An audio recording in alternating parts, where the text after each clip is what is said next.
smoke weed. I know this. But I'm gonna get you high today. Cause it's Friday, you ain't got no job, and you ain't got shit to do.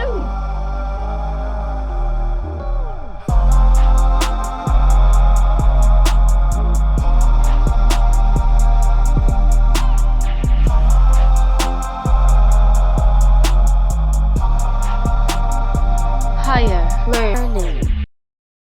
Chill on us. All right, man. That was we trying to stay woke. Welcome back to Higher Learning, another night owl edition. You know what I'm saying? That was a good selection. Yeah, man. That woke me up. That's so woke. Yes, sir. We rolled up this banjo before we started this episode. Yes, sir. This shit is some fire. Yeah, sativa based. Very distinct but subtle taste. You know what I'm saying? It definitely gonna make you cough. But not too much. You know what I'm saying? See, you always make the good pickups from the lower key dispensaries. Right, you know what I'm saying? Like when we go to the lower key dispensaries, you usually always come up with one. Depending if you get 3 strains, right, at least one of them is a show enough knocker, and then at least one of the other 2 is some fire. I mean, they always be some fire, but yeah, you definitely landed on one with that. Yeah, this banjo is definitely one. This is a cross of Boost and Tangelo. It enhances your mood, you know what I'm saying? Yeah. It has That's funny, see? We without even knowing the effects, I just said that in the beginning. But, yeah. It does have a tangerine, citrusy kind of smell to it, but the flavor is sweeter and more pinier, you know what I'm saying? It doesn't have the citrusy taste. Right. But it does have a citrusy smell. It has like a strong smell. It actually kind of has like a cheesy smell, kind of like blue cheese or what was these other joints? Blue cookies, and I had some blue cookies and some blue cheese like crossed before, and it had like this pungent like kind of cheese smell to it, like the original cheese strain. You know what I'm saying? So. Maybe that's somewhere in there down the line. It came from the original breeder of this strain was called Strong Agronomy, I want to say. Maybe I'm pronouncing that right. This definitely had some diesel in there. You know what I mean? Okay. The effects was pretty balanced. Like, I mean, it doesn't have me sleepy, right? But it definitely gave me its indica parts. And then the rest of it, the uplifting parts of a sativa. So it was definitely a great blend. You know what I'm saying? Like it gives you a balanced strain. Like some of these sativas are too head high uppity. You know what I'm saying? Some of these indicas are too downerish. You know what I'm saying? This is a nice, good, balanced one. Yeah. I'm not too like stoned and for better words. Right. Yeah, it is good. All right, so you got any pro tips? Pro tip. Pro tip. If you don't know how to roll, stay away from the blunt until we smoking. Because it be the ones that don't know what the fuck they doing that want to volunteer to roll a blunt, and you be like, oh, all right, go ahead. You feel me? I ain't feel like rolling anyway. But I also have, I kind of have a rebuttal pro tip. This is a first. Go ahead. You know what I'm saying? I do have a rebuttal pro tip. Uh-huh. This pro tip is, listen, you also want to be nice to the rookies. You know what I'm saying? No, fuck, I'm not with my weed. Here's the thing. No, okay, not with sir. your weed. Not with your weed, right? Uh-huh. But... you know what I mean? If they're beginners, you know what I'm saying? Beginners are going to fuck up some blunts, you know what I'm saying? Early on in the game. We all did at some point in time. No. See, you got the wrong So concept. you came out the gate, ill perler out the gate? No, see, what happens is, right, the more you get made fun of, the more it makes you want to roll better, right? No bullshit. I remember being 15, 16 years old Okay. and being in the house rolling pieces of paper. You feel me? Practicing how to roll and shit like that. Like, I don't know if it was that serious, but I ain't want to get made fun of no more. God damn it, when I roll. You feel me? So yeah, you ain't gonna get better by coddling. You can't coddle them. Like, oh, this is a cute blunt. It's okay. We'll smoke it anyway. No, fuck no. Get this shit out of here and be better, and we gonna recycle this weed, and I'm gonna roll this shit. You ever get to that point where like you're so high and you slept a little bit earlier in the day, and then you stayed up super late, and you stayed up past that threshold to where like there was one point in time where you could have took it all the way down, but you pushed through it, and now you have like this sudden energy to where you know it's gonna be one of those nights where you're gonna be up all night doing things while the rest of the world is asleep. Right. What are the things that you end up doing to pass the time away? Like when you're like stoned and awake, you know what I'm saying? Because maybe you smoked one too many sativas, you know what I'm saying? Like from that point, I gotta keep smoking to stay woke. Yeah. So I'll probably smoke 2 more blunts or something like that. That'll probably last me till once. All right, boom. If I make it to the sun rises, the sun gives me sudden energy. So like, if I make it to 7:30, 8 o'clock in the morning, and I'm on my 24th hour, you feel me? Then I got a couple hours left in me. You feel me? Probably at least till 3 or 4 o'clock. But during those hours, if I have a game system, I could possibly be playing a game. Yeah. Or what kept me up. I definitely have started a dynasty or two or my career, you know what I'm saying? That's done been a reason sometimes that I done stayed up past the threshold. Man, you feel me? Man. It gets serious. Nigga, if I start my career my career, I might could get a couple hours, go to sleep. But if I start a fucking like a dynasty, you know what I'm saying? like the my season, nigga, my franchise mode. Oh my God, hang it up, yo! I'll be playing that shit till like late in the afternoon the next day. And I'm the type of person like I like to binge watch. I do like to binge watch. Yeah. But I can't stop watching once I start. You get what I'm saying? Like the only way I stop is if I fall asleep on it. Because you be so into it when you be stoned. And then I start noticing, like, shit. Even if I seen it before. Like, when we was watching the one show. Nigga, I was noticing shit that I didn't really notice before when I watched it. Right. Because when I was watching it before, it wasn't, it wasn't like that. I wasn't in a fucking cloud of smoke. Right. I'm watching it like, oh, shit. But then sometimes that shit backfires because... if I be watching movies and shit like that, I'll start noticing like all the dumbass shit in the movie that pissed me off, right?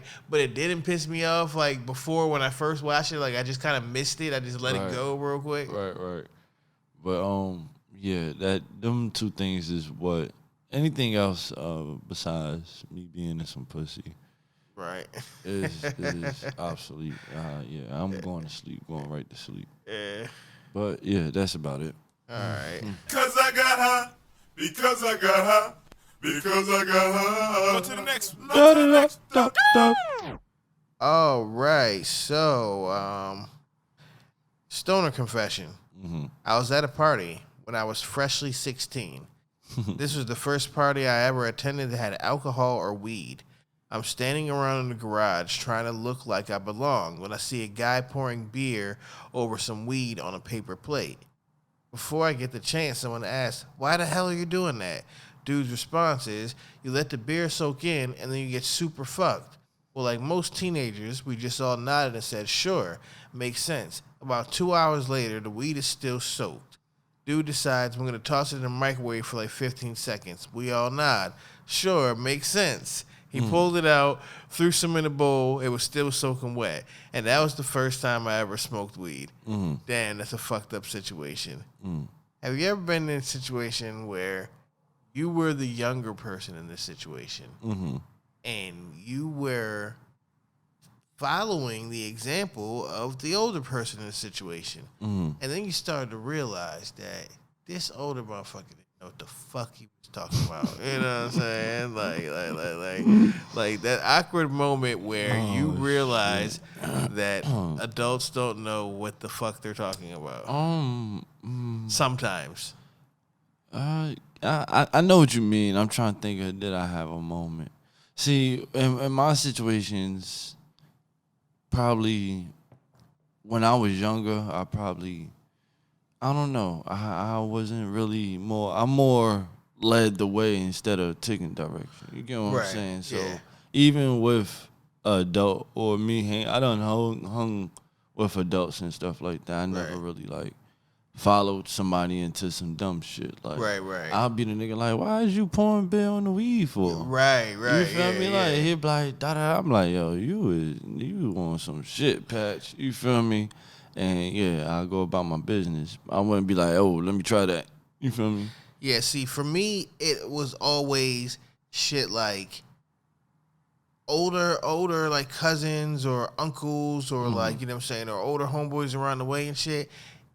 Anytime that they would say that you should say this to a girl, like anything that had to do with anything that ever had to do with that was always fucking wrong. Right. Always wrong. You know what I'm saying? And then the one offbeat chance that you listen to one of these dumbass fucking niggas and shit, you realize how wrong that shit is. Like, nah, man, that shit worked for you when you were this age. That shit does not fucking work right now. That I shit used to is have all the way an wrong. uncle, R.P. my Uncle Mike, man. He was probably about your age, you feel me? He would have been probably like 36, 37 now. That's not my age. Right. No. I mean, it's not. You just made it older. Don't add no years to. No, I'm saying my uncle was probably 36, 37. Oh, yeah. But you prefaced it with about your age. Yeah. But continue. All right. Continue. Jesus. All right. And he used to try to give me lines and shit to use on females. But my thing was Mike, if I get more girls than you, how are you going to tell me? You feel me? Like, nigga, I'm telling you shit to do, and it's working. Nigga, you think I'm going to listen to you? Was not working? No, man. Right. But yeah, RP my mans, man. I miss my own. Oh, man. This is higher learning. All right, so we've made it to step 7 in our grow guide. Got one more to go next week, but this week it's all about the nutrients. Something that I've mentioned a couple times, and now I can get into a little bit more detail. When you're growing high quality weed, or more professionally known as cannabis flowers, you know what I'm saying? It requires more fertilizers or nutrients than most plants or other kinds of crops. So even if you're a person who's used to growing flowers or stuff like lettuce or cucumbers or different shit like this, it's a different process of the type of nutrients and the nutrient levels you want to give your plants at different stages of the actual grow process. So your plant needs the following primary nutrients, and these are known as macronutrients. That's going to be nitrogen, phosphorus, and potassium. And then these other micronutrients are needed as well, but in much smaller quantities, and that's going to be calcium, magnesium, iron, and copper. So if you're not using the fertilized like organic soil mix, you're going to need to feed your plants at least once a week using a nutrient solution.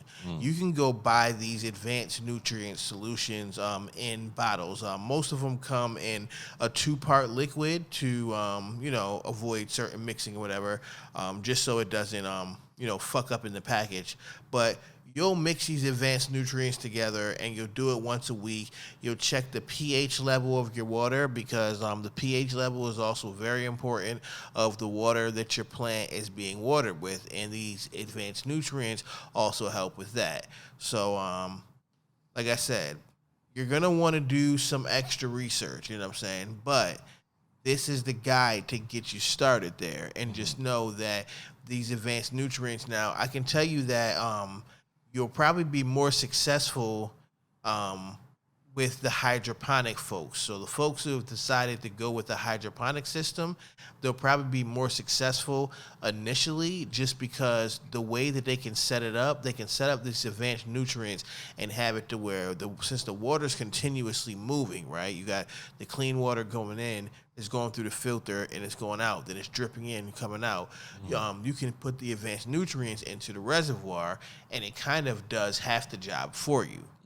If you go with the soil option, then you're going to have to manually make sure that you're allotting yourself some time to make sure that these advanced nutrients are getting into the soil. Or you want to go with the advanced nutrient pre-mixed organic soil.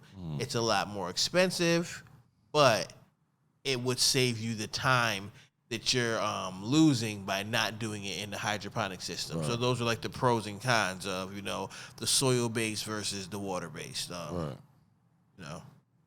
So we're going to roll up and catch a vibe, and then we're going to come back and talk about this El Chapo and have some high thoughts on higher learning. Oh, man. Wow. That El Chapo. Oh. Nigga.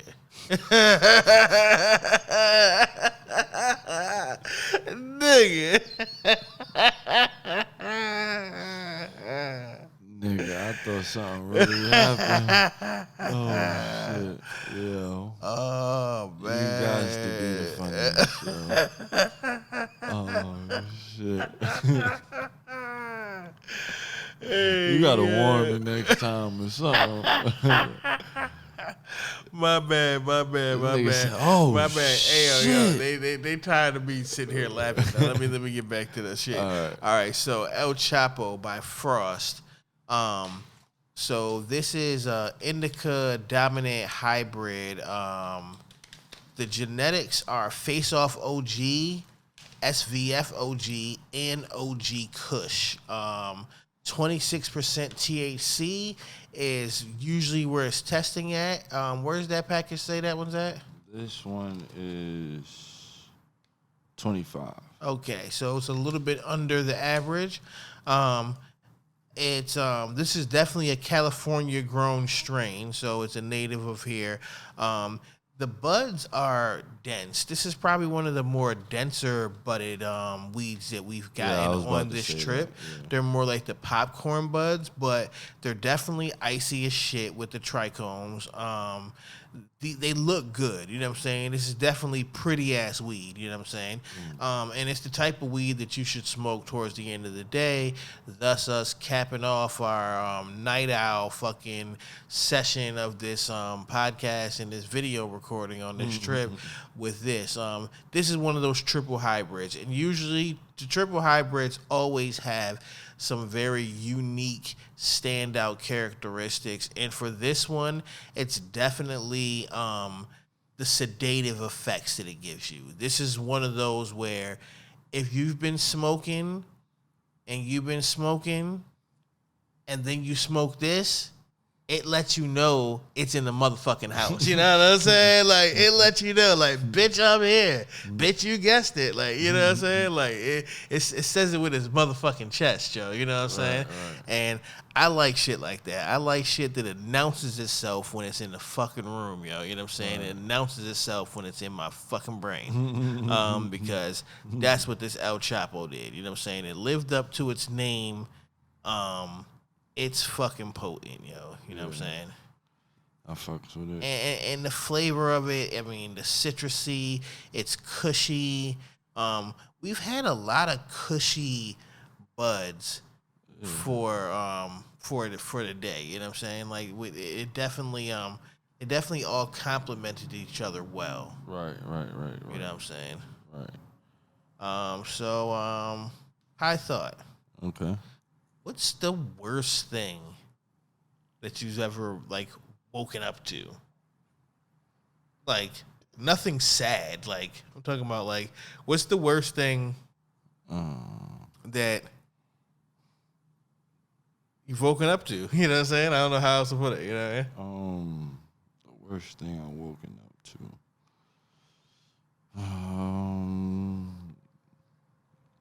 Well, being the father, I woke up to a bed full of shit before. That's definitely happened. It's like you make a sudden move. Yeah. Then you feel something. Then you smell something. Then, oh, man. Yeah, that's probably the worst. Oh, man. Waking up to shit is gotta be one of the worst things. I don't care if it's baby shit. People be talking about baby shit. No, you got what the fuck? Yeah. Them little motherfuckers be motherfucking. Listen, I said fucking a lot, but yeah, they stink. Goddamn it, that shit stink. That shit stink. Oh man, I got woken up to like a big ass like pot of fucking cold ass water, yo. Thrown on me on the fucking bed while I was asleep, yo. Yeah, like, mind you, my girl, like, she had very good reason to be mad at me. Mind you, she had all the rights in the world to be mad. Right. But she wasn't.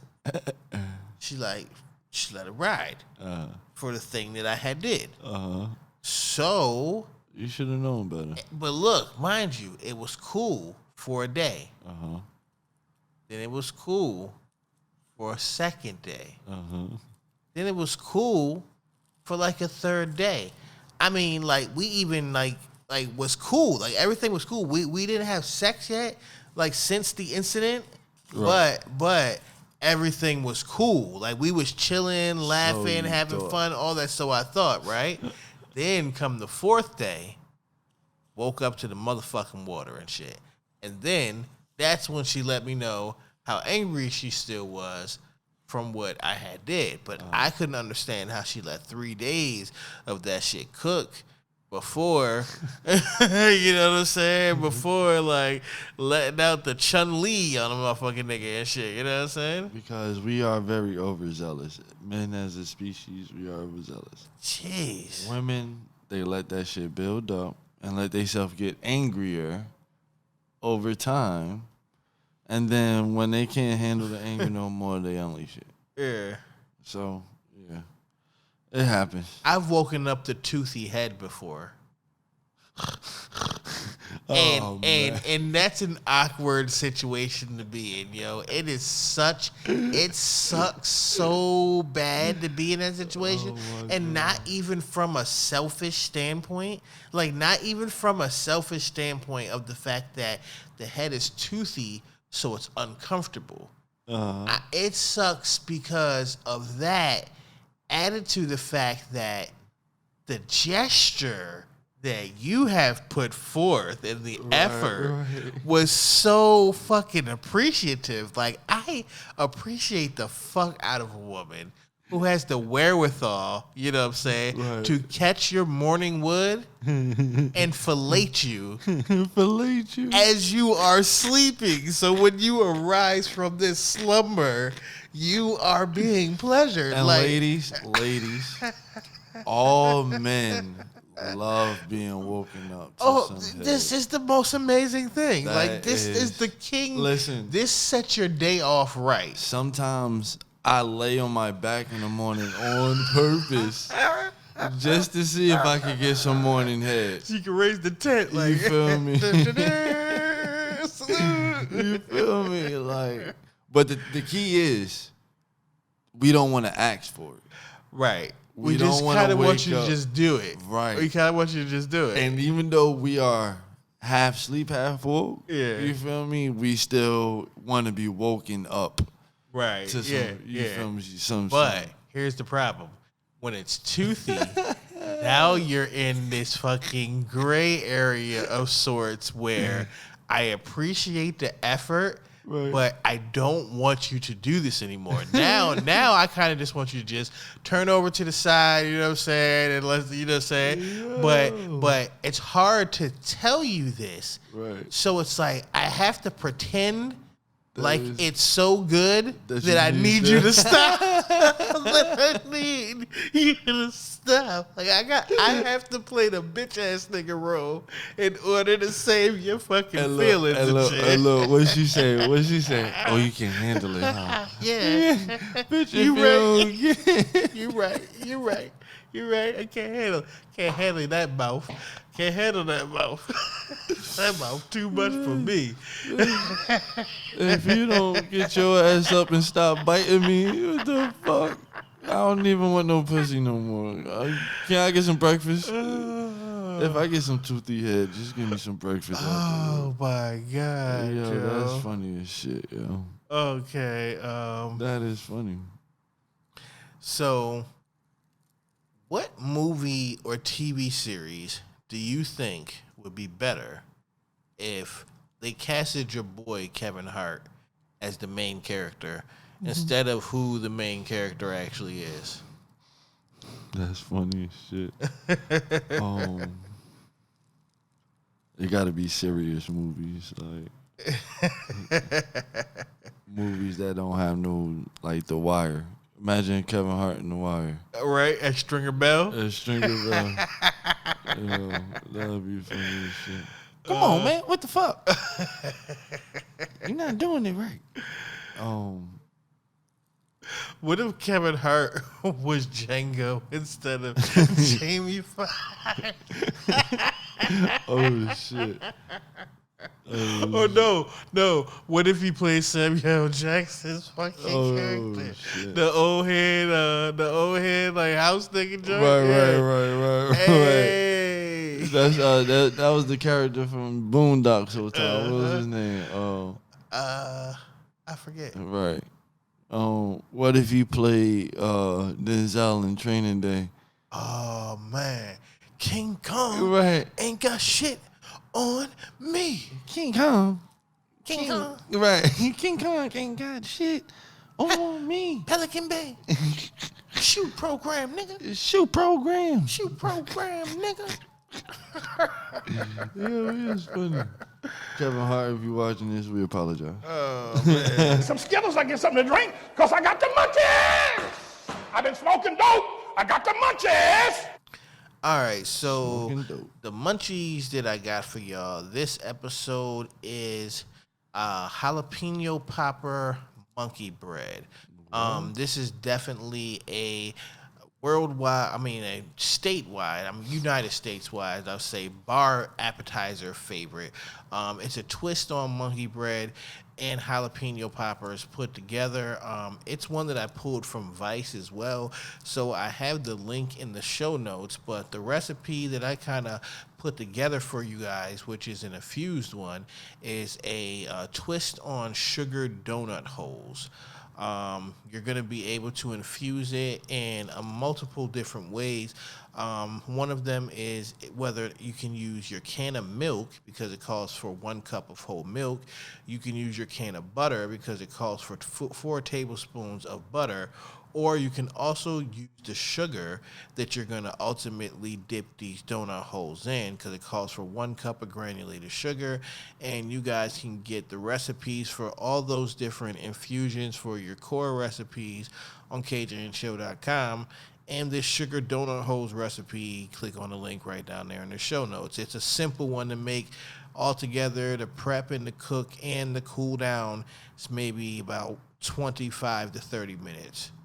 So we're going to roll up and catch a vibe. Then we're going to come back, and then we're going to put some fives. Something. Who got fives? Oh, yeah. Who got fives? Who got five? Where's your fives? Ba-bum-bum. Oh, yeah. Where's your fives? Who putting up on the sack? Who got fives? All right, so put a little twist on the fives this time. Mm-hmm. We are going to try to put a list together and see if we can't come up with who would be the definitive top 5 biggest bust in NBA history. Oh, shit. Who are the top 5 guys who had the biggest potential and the most horrendous careers? Oh, that's easy. Where we at? Number 1, Sam Bowie. Sam Bowie? Okay. Mm-hmm. Okay. For you to be picked over Michael Jordan. Michael Jordan. Oh, you better had did something, nigga. Okay, all right. Number 2, was cuz that was drafted by Cleveland, Anthony Bennett. Yeah. Anthony Bennett. That nigga was some shit. 3, I'ma go with Charles Barkley. Charles Barkley. Yes. You consider him a bust? He ain't getting no ring. And so then, all right, give me this. I ain't gonna just say Charles. I'm gonna put all the superstars or whatever that don't got a ring. If you're a superstar without a ring, I'm sorry, you are now a bust. Yes, that's the. All right. What about DeJuan Wagner? Oh, of course. And while we there, let's put him and Smush Parker together. Okay. All right. So where does Greg Oden fit into this conversation? He goes with Anthony Bennett. You can put them together. So our top 5 is turning into like a top 10. Is Derek Coleman a bust? Derek Coleman. He was a number 1 overall pick. He never made his teams better. But he averaged like 16, 17 but over you his know career. What? When he played with the Nets, I liked him. Okay. I liked him. He was a strong inside. He wasn't a bust in the sense of his skill level. He didn't live up to his potential for sure, but he was still a decent player. You know what I'm saying? The guys we named was like, how the fuck did y'all get to the league, let alone number 1 picks and shit like that? Okay.